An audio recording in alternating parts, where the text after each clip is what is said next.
आप भी ये मानते हैं कि जो हमारा कानून है वो सख्त होने के बावजूद भी लोगों पर नकेल नहीं कस पाता? देखिए, हर एक चीज को आप सोचेंगे कि कानून से ही हर एक चीज को आप सही करने जाएंगे तो पॉसिबल नहीं है। कहीं तो अपने को खुद को इसका स्टार्ट करना पड़ेगा, खुद को गाइड लेना पड़ेगा। आप सोचेंगे कि कानून ही सब चीज करे तो पॉसिबल नहीं है। आज जो मुंबई या तो फिर ऑल ओवर इंडिया का भी आप पुलिस देखेंगे तो मेरे ख्याल से 200 या 500 आदमी के पीछे एक पुलिस होगा, ऐसा मेरे ख्याल से एक इसका बैलेंसिंग है। तो ये पॉसिबल नहीं। आप सोचेंगे कि सब चीज कानून से होगा तो पॉसिबल नहीं। ये अपने को खुद से घर से शुरू करना पड़ेगा, तभी ये चीज का कुछ ना कुछ हल निकलेगा। पहले घर में पेरेंट्स लोगों को ये सब चीज बंद करनी होगी कि भाई तुम दारू कोई पी रहा है, कोई सिगरेट पी रहा है, कोई तंबाकू खा रहा है। ये स्टार्ट होने के लिए यहीं से स्टार्ट होता है, नो डाउट। क्योंकि डायरेक्ट कोई भी चीज इतना ड्रग्स पे डायरेक्ट कोई भी नहीं जाता है। इसमें उनको जब ना सेट होता है या तो नशा कम मिलती है या तो उनको और कुछ एंजॉयमेंट करना होता है तो भी वो उस तरफ जो जुड़ते हैं। डायरेक्टली मेरे ख्याल से काफी कम परसेंट होंगे जो ये ड्रग्स या तो फिर अब जो आईवी वगैरह जो कुछ बोल रहे हैं उसमें डायरेक्ट जाने की परसेंट काफी कम होंगे। सर, कहीं ना कहीं अगर हम कहें कि जो पेरेंट्स होते हैं उनको अपने बच्चों पर नजर रखनी चाहिए। वो किस तरीके से आसपास के अपने जो हम कहें ग्रुप होती है उसमें रहते हैं, किस तरीके के लोगों से वो मिलते जुलते, इस पर भी लोगों पर ध्यान देना चाहिए। नहीं मैडम, नजर नहीं रखनी चाहिए। नजर रखेंगे तो उनको अपन एक गुनहगार समझ के उनसे पेश आएंगे तो अपने साथ कभी नहीं खुलेंगे। अगर आपको उनके साथ खुल के बर्ताव करना चाहिए तो उनके दोस्त बनना चाहिए सबसे पहले। कि एग्जैक्टली अपन एक पिछले पीढ़ी के रह के आप समझेंगे कि अभी के पीढ़ी के साथ आप ये कर पाओगे तो पॉसिबल नहीं है। हमको उनके वो जो आज जो पीढ़ी है उनके दिमाग से सोचना पड़ेगा, उनकी सोच से सोचना पड़ेगा। उनकी सोच से ही अपन उनको सुधार सकते हैं। अपन पुरानी सोच से उनको सुधारने जाएंगे तो पॉसिबल नहीं है, क्योंकि बहुत क्लैशेस बढ़ेंगे और ये और तकलीफ का काम होगा। जी जी, बिल्कुल सही। पहले उन बच्चों का दोस्त बनना पड़ेगा। आखिर उनके मन में क्या चलता है, उनके अंदर क्या भावनाएं होती हैं कि वो धीरे धीरे जो है नशे की लत में चले जाते हैं। आखिर क्यों ऐसा कदम उठाते हैं कि वो नशे के आदी होते जाते हैं। सर, कहीं ना कहीं आप भी ये मानते हैं कि जिस तरीके से उन्होंने कहा कि जो फैमिली है पहले बच्चा उसमें सीखता है कि जब पापा उनके सिगरेट पीते हैं या तंबाकू खाते हैं, वो सेवन करते हैं, तो इस वजह से उस बच्चे में भी वो सारी चीजें आने असर रहता है। क्या होता है कि वो खुद लत में घर पे आके सोए रहते हैं। वो बच्चा बिंदास रहता है। रात को 12 बजे आता है बच्चा कि 1 बजे आता है, उनको कुछ पता नहीं रहता है पेरेंट्स को। तो सोए रहते हैं। बच्चा एक दिन 10 बजे आया, 11 आया, 12 बजे आया, रात में 2 बजे तक आता है। पेरेंट्स को पता नहीं रहता है। धीरे धीरे उसकी लाइफ जब 5 साल से लेकर 15 साल तक पहुंच जाता है, वो तो लत की आदत में पूरा भीग जाता है बच्चा। बाद में बोलता हमारा बच्चा तो आता नहीं है, रात को 12 बजे आता है। फिर आपस में दोनों लड़ते हैं, माँ बाप भी लड़ते हैं। फिर उसका एक ग्रुप बन जाता है। पूरा ग्रुप में इतना झगड़ जाता है वो निकल नहीं पाता। वो बाद में कच्ची उम्र में उसकी मौत हो जाती है। कितने लोग मर भी जाते हैं। और आज के रेलवे स्टेशन पर देखा जाता है कि अभी भी बच्चे 4-5 ग्रुप बना के लत लेते हैं, नशा लेते हैं। तो धीरे धीरे लावारिस बच्चे हैं उनके साथ में एक एक बच्चे मिल जाते हैं। कोई बच्चा बाहर से आ गया, इकट्ठा आ गया, कहीं जाए, घर छोड़ गया है, उसमें भीग जाता बच्चा। वो निकल नहीं पाता उसके अंदर। उसके लिए जो पुलिस वगैरह है वो ध्यान नहीं रखते हो। मैं काफी देखा मैंने रेलवे स्टेशन के बगल में 4-5 बच्चे ग्रुप बना के बैठे रहते हैं, लेकिन उनको कोई पुलिस वाला बोलता नहीं, रेलवे पुलिस बोलता नहीं है। तो आराम से लेते हैं उसे। कभी 4 होता है, फिर 4 से 15 हो जाता है। जब उनको प्रताड़ित करते हैं तो दूसरे स्टेशन पर चला जाता है वो। जैसे अभी बांद्रा पे है तो चला जाएगा बोरीवली। वो चला जाएगा बोरीवली बिरार पहुंच जाएगा, बिरार से भांडूपा जाएगा, बदलापुर चला जाएगा। लेकिन ग्रुप वही रहता है, वो 4 जोड़ते हैं उनको। सही है। जिस तरीके से जो ग्रुप होता है, जो यंग बच्चा होता है, वो जब आगे बढ़ने लगता है तो वो फैमिली से ज्यादा अपने दोस्तों के साथ समय बिताता है। और सबसे ज्यादा मायने उस समय उसका दोस्त होता है कि आखिर वो किस तरीके के लोग हैं, किस प्रवृत्ति के लोग हैं, किस तरीके से वो अपना रहन सहन रखते हैं, किस तरीके के वो जो सारी चीजें होती हैं वो वहाँ पर फॉलो करते हैं। सारी चीजें होती हैं। हमारे साथ कॉलेज स्टूडेंट भी यहाँ पर काफी मात्रा में हम आपको दिखाना चाहेंगे। ये जो यहाँ पे यंग जनरेशन के काफी लोग यहाँ पर मौजूद हैं, जो यहाँ पर इकट्ठा हुए हैं कि आखिर किस तरीके से बेखौफ तरीके से उनके कॉलेज या स्कूल में जो है वो नशा बेचा और खरीदा जा रहा है, जिसकी वजह से उनके जो आसपास के लोग हैं या जो उनके दोस्त हैं वो इसके आदी होते जा रहे हैं। आप जब कॉलेज जाते हैं तो किस तरीके से आप देखते हैं कि जो वहाँ के जो बच्चे हैं खास करके वो किस तरीके का नशा लेते हुए पाए गए हैं? मीन्स मोस्टली तो सिगरेट ही पीते सब लोग। मीन्स आज अभी जो आजकल रोजाना एक नशा है उसका नाम लाइन है, वो फेमस है यहाँ पे। मीन्स सस्ते में मिल जाता है और नियरली मीन्स सबकी जगह पे मिल जाता है।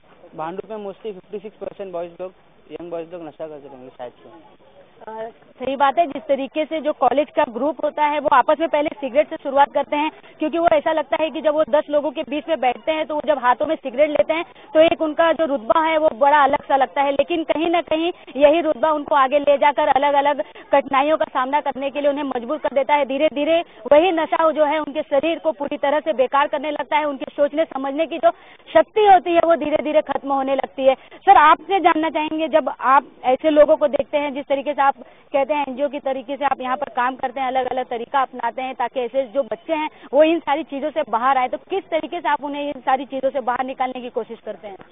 समझा के, मम्मी पापा को बोल के सब कुछ मान जाते हैं, मगर फिर भी वो उसी के पीछे भागता है, नशा के पीछे। नशा एक्चुअली ऐसे क्या होता है उस नशे में जो वो इंजॉयमेंट करते हैं उन सारी चीजों को लेकर? उनको स्टार्टिंग में ही उनके दिमाग में डाल दिया जाता है कि नशा तो इसके लिए कर, एनर्जी पावर है, इससे नींद नहीं आएगी, खूब पढ़ाई करेगा तू। और पहले स्टार्टिंग में उसको फ्री में पिलाते हैं, उसके बाद फिर वापस फ्री में पिलाते हैं, फिर बोलते हैं नहीं है, पैसा ले गया, ला के देता हूँ मैं तुझे। तो पैसा लाना चालू करता है, माल पीना चालू करता है, पीता है वो, पीते पीते पीते पीते वो उसका आदी होता है। फिर वो घर का मोबाइल बेचता है, फिर अपना कुछ भी बेचता है, और कहाँ से भी माल चाहिए, पीना है मुझे, बस वही दिमाग में से रहता है।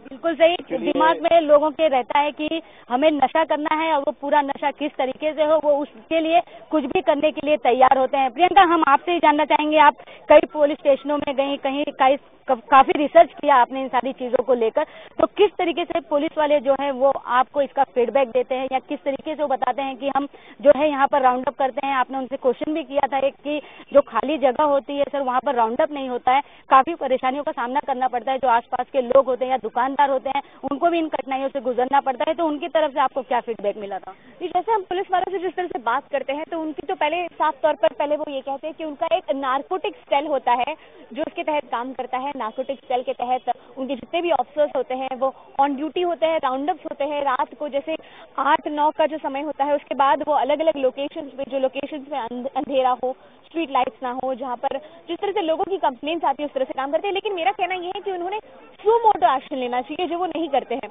अक्सर क्या होता है कि जब कंप्लेन होती है तब वो ऐसी जगहों पर आते हैं, लेकिन कई एरियाज अब भी ऐसे बरकरार हैं जहां पर पुलिस राउंड अप नहीं होता है। जैसे मैं खुद अपनी बात बता दूं, मैंने कई बार ऐसा सामना किया है, एक फीमेल रिपोर्टर होने के बावजूद जब मैं रात को सफर करती हूँ मुझे कई बार ऐसा लगता है कि लोग मुझे छेड़ रहे हैं, वहाँ कोने में लोग नशा कर रहे हैं, छेड़ रहे हैं। उन्हें जब डांट फटकार लगाते हैं तो वो उल्टा जवाब देते हैं। वजह साफ है कि पुलिस का डर अब लोगों के जो है दिल में नहीं रहा, वो पुलिस से नहीं डर रहे हैं, क्योंकि साफ तौर पर लापरवाही एक तरह से बढ़ती जा रही है।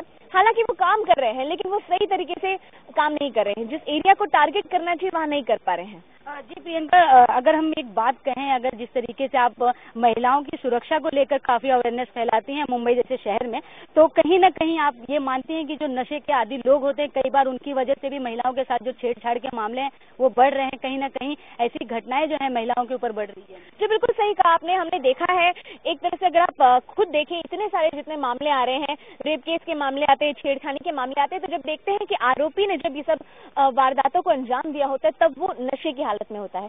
तो ये कह सकते हैं कुल मिलाकर जब नशे की हालत में इंसान होता है तब वो सोचने समझने की शक्ति जो है उसमें खत्म हो जाती है। तो सामने से कोई लड़की गुजरे या कोई महिला गुजरे तो वो सोचता ही नहीं कि इसका कॉन्सिक्वेंस क्या होगा, अगर वो पकड़ा गया तो अंजाम क्या होगा, या फिर उस पर कार्रवाई हो सकती है। तो एक तरह से वो एक मेंटल ब्लॉक क्रिएट हो जाता है। उस वक्त के लिए उसके जहन में सिर्फ एक ही चीज चल रही होती है कि I am on the top of the world, मतलब मैं सब कुछ हूँ, मेरे अलावा जिंदगी में कुछ नहीं, मैं सबसे ज्यादा पावरफुल हूँ। तो अपनी पावर दिखाने के लिए उस वक्त के लिए वो एक महिला जिसको कमजोर जात माना जाता है उस पर दबाव बनाने की कोशिश करते हैं। उसे कमजोर दिखाकर जब वो चिल्लाती है या फिर जब वो उल्टा जवाब देने की कोशिश करती है, डरावा महसूस करती है, तब उन्हें एक जीत का एहसास होता है। तो ये एक तरीके से कह सकते हैं कि हाँ, नशा एक तरह से रिस्पॉन्सिबल है छेड़छाड़ या इस तरह की घटनाओं के लिए। जी बिल्कुल सही। नशा जो है वो लोगों को सोचने समझने की शक्ति है जो वो खत्म कर देता है। वहीं हमारे साथ में कॉलेज स्टूडेंट भी मौजूद हैं। आपसे जानना चाहेंगे कि जब आप कॉलेज जाती हैं तो किस तरीके के लोग आपको मिलते हैं, किस तरीके के नशे के आदी दिखाई देते हैं आपके आसपास के लोग? कॉलेज का तो छोड़ो, लेकिन ये पेड़ के इधर पे ही काफी लोग रहते हैं। हम लोग तो बाथरूम भी नहीं जा सकते, इतना धुआं पूरा उड़ता हुआ रहता है। 2 बार तो मेरा उन लोग के साथ में झगड़ा भी हुआ। आप लोग कभी जाके पुलिस स्टेशन में या कहीं पे मिले? कंप्लेंट की है उन लोग के नाम पे।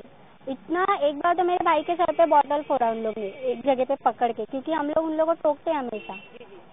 तो अभी 3 दिन पहले इधर पे मारा मारी हुआ, 3-4 लड़के लोग को लेके आते और सीधा घर पे अंदर पत्थर वगैरह फेंक रहे थे। जी जी, तो कहीं ना कहीं आप भी मानती हैं कि पुलिस जो है वो सही समय पे कुछ काम नहीं करती। सर, आपसे जानना चाहेंगे, जिस तरीके से जो आसपास के लोग हैं, इन्होंने बताया कि यहाँ पर काफी जो है खाली जगह पड़ी होती है, यहाँ पर काफी मात्रा में लोग आते हैं, नशा करते हैं, तो कहीं ना कहीं जो है ये आसपास का वातावरण जो है उनकी वजह से खराब होता जा रहा है। प्रेमा जी, पहले तो मैं इस बात को जरा दूसरी ओर लेना जाना चाहूँगा। यहाँ तो लोगों को प्रॉब्लम है ही है, लेकिन ये जो गांजा पी रहे, क्रिस्टल पी रहे, एमडी पी रहे, ये अलग अलग तरह का नशा है। क्रिस्टल है, एमडी है, गांजा है, दारू है, वो भी यहाँ पर बैठ के पीते हैं। लेकिन हमें पहले तो ये जानना है कि ये लोग है कौन, ये लोग कौन है, कि पाकिस्तान से आए, बांग्लादेश से आए, अमेरिका से आए, नहीं आए। ये लोग भी हमारे आजू बाजू के लोग हैं, हमारे भाई है, हमारे कोई छोटे बच्चे हैं, ये सब है, ये आजू बाजू के लोग हैं। अभी हमको तो ये सोचना है कि इनको सुधारना कैसे है, इनको तकलीफ क्या है। अगर ये सोचे कि एक्चुअली ये बीमार लोग हैं, अगर समाज में कोई बीमार होता है तो हम क्या करते हैं, हम उसको भगा थोड़ी देते, हम उनका इलाज करते। अब सब जो बात आपकी चल रही है सब एक साइड में जा रही है। सिक्के का 2 पहलू होते हैं, एक अच्छा है, एक बुरा होता है। ये जो है बहुत छोटे छोटे लड़के लोग हैं जिनको कुछ समझ भी नहीं है। तो जैसा कि आप बोल रहे हैं कि कानून को लाना चाहिए, कहीं ना कहीं आप नहीं मानते कि जब यहाँ से जो लोग रहते हैं वो जब जाके पुलिस स्टेशन में कंप्लेंट डालते हैं कि हमारे आसपास में इस तरीके की घटनाएं घट रही हैं, बावजूद उनके यहाँ पे एक्शन नहीं लिया जाता, समय पे यहाँ पे राउंड अप नहीं होता, ये हम नहीं, ये आपके आसपास के लोग ही कह रहे हैं, तो कहीं ना कहीं आप नहीं मानते कि यहाँ पे पुलिस जो है वो ढील छोड़ती है ऐसे लोगों पर? नहीं, पुलिस की बात तो मैं नहीं करना चाहूँगा। अभी मेरा सोच जरा कुछ अलग है। मैं एक्चुअली सब बात एक ही साइड से हो रही है, तो उनकी तरफ से बोलेगा कौन? उनके तरफ से बोलने वाला कोई चाहिए। तो मैं सोच रहा हूँ कि मैं उनकी तरफ से बात करूँ। मैं अभी बहुत लोगों से बात किया कि अगर आपको कुछ तकलीफ है तो आगे आके बात करो, लेकिन आगे आके कोई बात करने वाला नहीं है। तो मैं सोच रहा हूँ कि जो ये नशे के आदी हो चुके हैं, मैं उनकी तरफ से बात करना चाहूँगा। अगर उस बारे में अगर कुछ सवाल आपको पूछना है तो मुझसे पूछिए। किस तरीके के उनको क्या प्रॉब्लम होती है, आप कभी उनसे ये जानने की कोशिश नहीं की आपकी वो इतने अच्छे फैमिली से होते, इतना अच्छा उनका बैकग्राउंड होता है, उसके बावजूद वो ऐसे नशे के आदी क्यों होते जाते हैं? क्या उनकी सोच होती है कि आखिर वो नशा इतने बेखौफ तरीके से, मुंबई जैसे शहर में अगर हम बात करें अपने घर के आसपास में ही वो इस तरीके का नशा लेते हैं? नहीं प्रेमा जी, ये क्या है कि अचानक नहीं हो जाता है ये नशा, डायरेक्ट वो लोग नहीं करने लगते। ये नशा धीरे धीरे स्टार्ट होता है। जैसा कि स्टार्ट में कोई सिगरेट पीने लगता है, फिर जाके कोई बियर पीने लगता है, फिर जाके दारू पीने लगता है, फिर गांजा पीने लगता है, फिर एमडी जाता है, फिर क्रिस्टल जाता है, ऐसे धीरे धीरे जाता है। मैं सोचता हूँ कि इतना आगे जाने के बाद में उतना उन्हें रोकना बहुत कठिन हो जाएगा, बहुत कठिन हो जाएगा। ऐसा है कि नामुमकिन हो जाएगा। क्यों? क्योंकि वो आदी हो चुके हैं, उनको मेडिकल ट्रीटमेंट का जरूरत गिरेगा। तो अगर हमें रोकना है तो ये हमें, जब वो बीड़ी पी रहे, सिगरेट पी रहे, दारू पी रहे, तभी हमको रोकना पड़ेगा। ये चीज़ तो इतना खतरनाक है कि अगर ये पीने लगेंगे तो अगर उनको नहीं मिलेगा तो ये अपने भाई को मार सकते हैं, ये अपने माँ को मार सकते हैं, ये अपने पिताजी को मार सकते हैं। ये एक तरह का आतंकवाद हो चुका है, एक तरह का आतंकवाद है। ये आतंकवाद से किस तरह से लड़ना है ये हमें सोचना है पहले, इसका सही रास्ता हमें ढूंढना है।